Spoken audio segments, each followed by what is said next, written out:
നിങ്ങൾ എന്തിനാണ് മറ്റുള്ളവരുടെ കാര്യത്തിൽ ഇടപെടുന്നത്?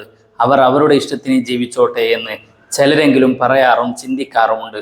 അങ്ങനെയുള്ളവരോട് ബഹുമാന്യനായ റമദാൻ ബുദ്ധി ഒരു ഉദാഹരണം പറയുന്നുണ്ട്. ഒരു രാജാവ് ഒരു നാട്ടിലേക്ക് കുറച്ചു പേരെ അയക്കുകയാണ്.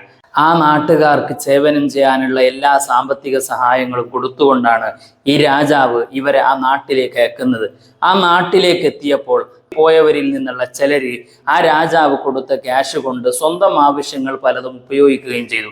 അപ്പോൾ അതിലുണ്ടായിരുന്ന മറ്റു ചിലര് പറഞ്ഞു, നമ്മളെ ആ രാജാവ് അയച്ചതല്ലേ, അദ്ദേഹം നമ്മളെ തിരിച്ചു വിളിക്കും, അല്ലെങ്കിൽ അദ്ദേഹം ഇതെല്ലാം കണ്ടുകൊണ്ട് ഇവിടേക്ക് വരാനും സാധ്യതയുണ്ട്, നമ്മളൊന്ന് ശ്രദ്ധിക്കുന്നതല്ലേ നല്ലത് എന്ന് കൂടെയുള്ളവർ സ്നേഹത്തോടുകൂടി പറഞ്ഞു കൊടുക്കുന്നുണ്ട് എങ്കിൽ അത് അവരോടുള്ള സ്നേഹം കൊണ്ടാണ്.